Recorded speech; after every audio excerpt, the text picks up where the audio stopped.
أعوذ بالله السميع العليم من الشيطان الرجيم. بسم الله الرحمن الرحيم. الحمد لله رب العالمين والعاقبة للمتقين ولا عدوان على الظالمين.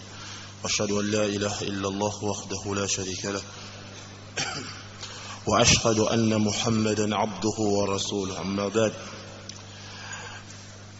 Ensuite, ô vous les hommes, craignez Allah le Très-Haut, mettez en pratique ce qu'il vous ordonne et éloignez-vous de ce qui vous interdit et de ce que vous interdit le prophète sallallahu alayhi wa sallam. Dans le commentaire du hadith authentique rapporté par Bukhari et Muslim, Abu Daoud et An-Nasa'i, dans le hadith d'Abu Huraira qu'Allah qui dit que le prophète sallallahu alayhi wa sallam a dit: évitez les 7 périls. Et ils ont dit: qui sont-ils, ô messager de Dieu? Et il a dit: donner des associés à Allah, la magie, tuer une âme qu'Allah a interdit de tuer sauf avec un motif légitime, de manger les biens de l'orphelin, manger l'usure, tourner le dos au combat, calomnier les femmes vertueuses insouciantes. Éviter les 7 périls, c'est-à-dire qui font périr. Ils ont été appelés ainsi parce qu'ils sont la cause du périssement de celui qui les fait. Qu'Allah nous en protège. Hafiz ibn Hajar dit: les 7 périls, c'est-à-dire les grands péchés. Le prophète sallallahu alayhi wa sallam a commencé dans ce hadith par le plus grand péché qui est le shirk, l'associationnisme. Oh mon bien-aimé en Allah, certes l'association shirk est la plus pire des injustices et la plus laide des ignorances et le plus grand péché.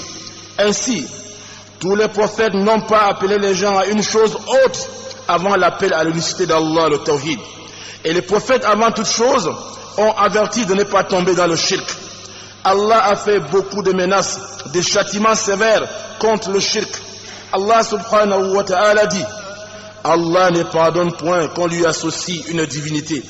À part cela, il pardonne à qui il veut. Allah subhanahu wa ta'ala dit: et quiconque associe à Allah d'autres divinités, Allah lui interdit le paradis, et son refuge sera l'enfer, et pour les injustes pas de secoureurs. Et Allah a exhorté ses créatures préférées, qui sont les prophètes, en leur disant: s'ils avaient associé, vaines seraient devenues leurs œuvres. Mais il a exhorté son bien-aimé, maître de ses prophètes, et le guide des préférés, le chef des monothéistes, le modèle des véridiques, Muhammad sallallahu alayhi wa sallam, en disant: certes, je t'ai fait une révélation, et à ceux qui t'ont précédé.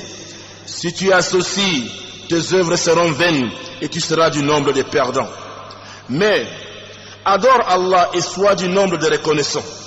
Il a été rapporté dans le recueil authentique de Bukhari, dans le hadith d'Ibn Mas'ud qu'Allah l'agrée, qui dit que le prophète sallallahu alayhi wa sallam a dit: quiconque meurt en étant associateur ira dans le feu de l'enfer. Et Ibn Mas'ud a encore dit: et quiconque meurt sans être associateur entrera au paradis. Mu'az bin Jabal qu'Allah l'agrée dit: j'étais monté en troupe avec le prophète sallallahu alayhi wa sallam, et il n'y avait personne entre lui et moi. Il a dit: ô Mu'az, et je répondis: me voici à ton service, ô messager de Dieu. Après un moment, il a dit: ô Mu'az, et j'ai dit: me voici à ton service, ô messager de Dieu. Puis après un moment, il a dit: ô Mu'az, et j'ai dit: me voici à ton service, ô messager de Dieu. Et il a dit: connais-tu le droit d'Allah sur ses serviteurs? Je répondis: Allah et son messager sont les plus savants. Et il a dit: certes, le droit d'Allah sur ses serviteurs, c'est qu'il l'adore sans rien lui associer. Après un moment, il a dit: ô Mu'az, et je répondis: me voici à ton service, ô messager de Dieu. Et il a dit: connais-tu le droit du serviteur sur Allah? S'ils font ainsi, et j'ai dit: Allah et son messager sont les plus savants. Et il a dit: le droit des serviteurs sur Allah, c'est qu'il ne châtie pas ceux qui ne lui associent pas. La question que nous allons nous appesantir sur elle maintenant, alors que nous parlons de l'association, le shirk, c'est de savoir comment est-elle arrivée sur terre, Comment a-t-elle souillé la fitra, l'islamisme sur laquelle Allah a prédisposé les gens? Ce qui est le plus connu chez les savants, c'est qu'elle a fait sa première apparition dans la communauté de Noé. Qu'Allah soit satisfait, qu'Allah prie sur lui et le salue. Certes, les fils d'Adam étaient sur la religion de leur père Adam, qu'Allah le salue, sur le chemin de la vérité et de la guidée. Comme a rapporté ce chef des commentateurs, Ibn Jarir al-Tabari, dans une chaîne d'Ibn Abbas, qu'Allah l'agrée, qui dit: entre Adam et Noé, il y a eu 10 siècles, pendant lesquels la législation vraie était suivie. Puis les gens divergèrent. Allah envoya des prophètes annonciateurs et avertisseurs. Oui, les gens étaient certes sur la vraie législation et la guidée, jusqu'au moment où le Satan, qu'Allah le maudisse, enjoliva aux gens l'adoration des idoles qu'ils fabriquaient de leurs propres mains. Les idoles des gens vertueux du peuple de Noé, dans le but de ne pas oublier leur biographie. Et ils les invoquaient constamment. Lorsque trépassèrent ces personnes vertueuses, ils ont commencé à adorer ces idoles en dehors d'Allah le Tout-Puissant. Lorsqu'Allah a voulu leur faire miséricorde et les faire sortir de l'obscurité du shirk, l'association vers la lumière de l'unicité d'Allah, le Tawhid, Allah envoya vers eux Noé, qu'Allah prit sur lui. Il resta 1000 ans moins 50 parmi eux, les appelant à Allah le Très-Haut, des nuits comme des jours, en public et en secret. Mais ils se sont détournés et se sont enflés d'orgueil. Et ils ont dit: n'abandonnez jamais vos divinités et n'abandonnez jamais Wad, Suwa, Yarouz, Yaout et Nasr. Lorsque Noé désespéra d'eux, il invoqua contre eux en disant: Seigneur, ne laisse sur la terre aucun infidèle. Puis après le peuple de Noé, vers les Ahad, ils adorèrent une autre divinité en dehors d'Allah le Très-Haut. Allah envoya vers eux le prophète Houd, qu'Allah prit sur lui. Il les appela à l'unicité d'Allah le Tawhid. Et il a dit: ô peuple, adorez Allah, vous n'avez pas un autre Seigneur en dehors de lui. Ils se sont enflés d'orgueil, ils traitèrent de mensonges, ils le traitèrent de mensonges et les détruisit.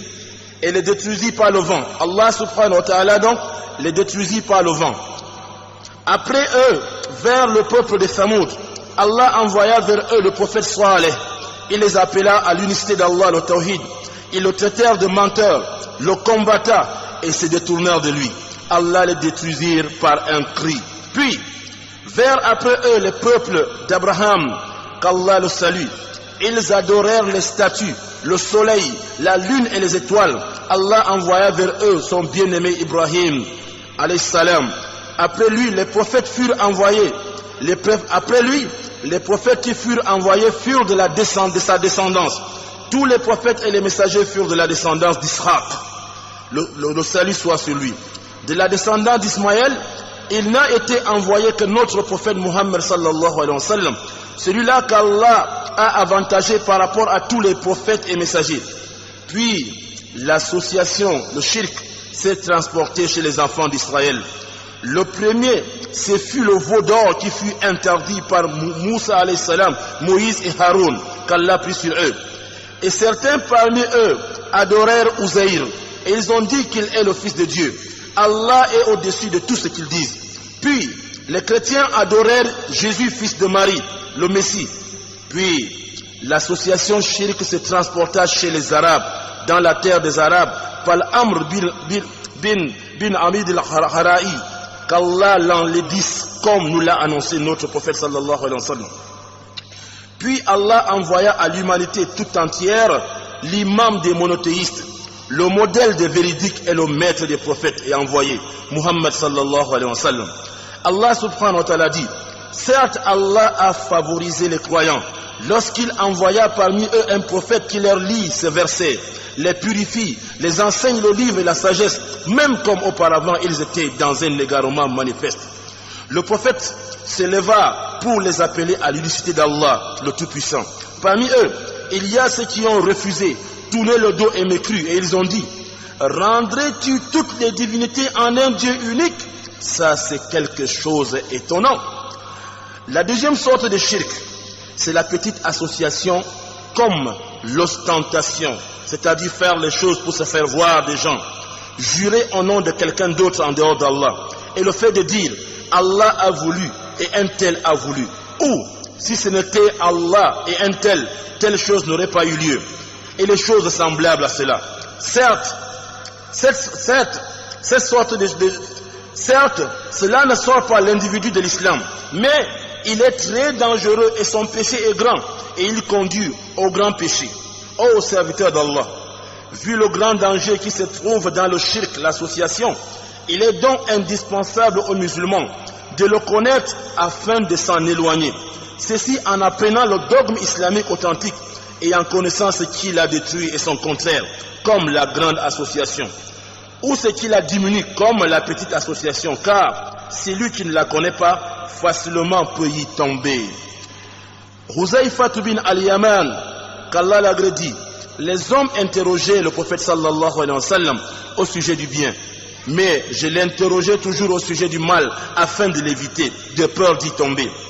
Comment l'homme ne devrait-il pas craindre de tomber dans le shirk, alors que le prophète Abraham, que la paix soit sur lui, a eu peur d'y tomber et il a dit: oh Allah, fais de cette ville une ville tranquille et éloigne-moi ainsi que ma descendance de l'adoration des idoles. Certes, oh Allah, ils ont égaré beaucoup de gens. Wassalamu alaikum.